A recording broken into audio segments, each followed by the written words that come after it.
नमस्कार दोस्तों, मैं सत्यम मिश्रा आप सभी का अपने YouTube चैनल टीच ही लर्नर्स पे स्वागत करता हूं। दोस्तों ये चैनल दोस्तों हमेशा आपकी सेवा में तत्पर है। शिक्षकों से रिलेटेड कोई भी अपडेट या जानकारी होती है तो मैं इस चैनल के माध्यम से जानकारी यहां पे साझा करने की पूरी कोशिश करता हूं। दोस्तों अगर आपको वीडियो अच्छा लगे तो फिर लाइक शेयर सब्सक्राइब दोस्तों जरूर करिएगा। यहाँ पे हम बात करने वाले हैं नियोजित शिक्षकों की, और ऐसे नियोजित शिक्षक जिनकी काउंसलिंग जो है किसी कारण से छूट गई थी या काउंसलिंग में हिस्सा नहीं ले पाए थे, तो ऐसे शिक्षकों की काउंसलिंग जो है वो छूटे हुए काउंसलिंग के जो है वो काउंसलिंग छठ के बाद होगी। ठीक है, बिल्कुल भैया। यहाँ पे हम बता दें आप सभी को कि ऐसे शिक्षक जो किसी कारणवश काउंसलिंग में हिस्सा नहीं ले पाए थे या काउंसलिंग से वंचित रह गए थे, तो ऐसे शिक्षकों की जो काउंसलिंग है वो छठ पूजा के बाद जो है वो कंडक्ट होगी। 9 नवंबर तक सही प्रमाण पत्र अपलोड करने का मौका सभी डीओ को भेजा गया पत्र। बिल्कुल भैया, ऐसे लोगों को देखिए, बिल्कुल यहाँ पे 9 नवंबर तक सही प्रमाण पत्र अपलोड करने का जो है मौका दिया गया है। जिनके प्रमाण पत्रों में किसी प्रकार की कोई गड़बड़ी थी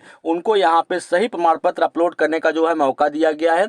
9 नवंबर तक सही प्रमाण पत्र जो है वो अपलोड कर सकते हैं। इसको लेकर सभी डीओ को यहाँ पे जो है पत्र भेज दिया गया है। बिल्कुल अगर हम बात करें 3366 शिक्षक काउंसलिंग के लिए उपस्थित ही नहीं हुए थे। बिल्कुल नाम या आधार में सुधार के लिए 4 तक आवेदन कर सकेंगे। ऐसे लोग जिनके नाम या आधार में कुछ गड़बड़ी थी तो ऐसे लोगों को सुधार करने का एक मौका यहाँ पे दिया गया है।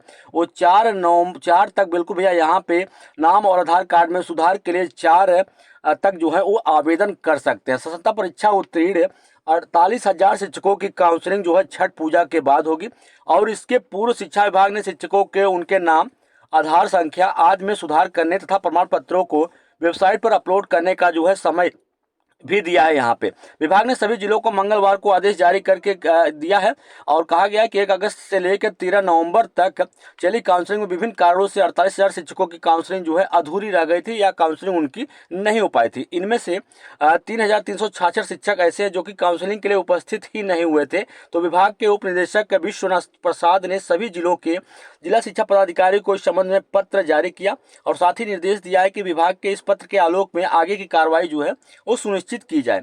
और पत्र में यह चीज स्पष्ट किया गया है कि नाम और जन्म तिथि में अंतर, लिंग, मोबाइल नंबर तथा आधार संख्या का गलत होना आदि मामलों में पदस्थापन वाले जिले में शिक्षक डीओ को आवेदन देंगे और आवेदन के आधार पर डीपीओ बिहार विद्यालय परीक्षा समिति की वेबसाइट पर अपलोड करेंगे।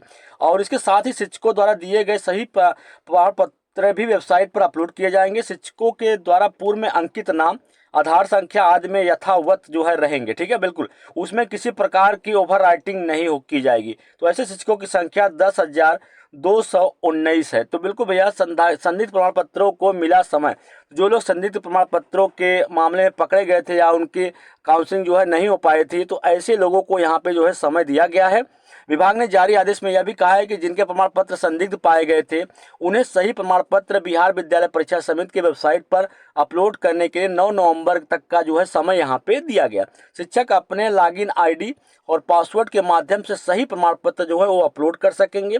और राज्य में ऐसे शिक्षकों की संख्या की अगर हम बात करें तो 23,801 ऐसे शिक्षक हैं जिनके प्रमाण पत्रों में संदिग्ध पाए गए थे या उनके प्रमाण पत्र में गलती पाई गई थी। इसको लेकर विभाग ने यह भी स्पष्ट किया है कि शिक्षकों के द्वारा पूर्व में अपलोड प्रमाण पत्र भी वेबसाइट पर यथावत रहेंगे, ताकि बाद में जरूरत के अनुसार दोनों प्रमाण पत्रों की आपस में जो है वो जांच की जा सके। तो राज्य में संदिग्ध प्रमाण पत्रों वाले ऐसे शिक्षक अगर हम बात करें तो 9,966 ऐसे शिक्षक हैं जो कि किसी न किसी प्रमाण पत्र की मूल प्रति ही नहीं प्रस्तुत कर सके हैं।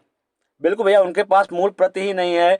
तो ऐसे शिक्षकों की भी काउंसलिंग को यहाँ पे दोबारा से यहाँ पे मौका जो है वो दिया गया है।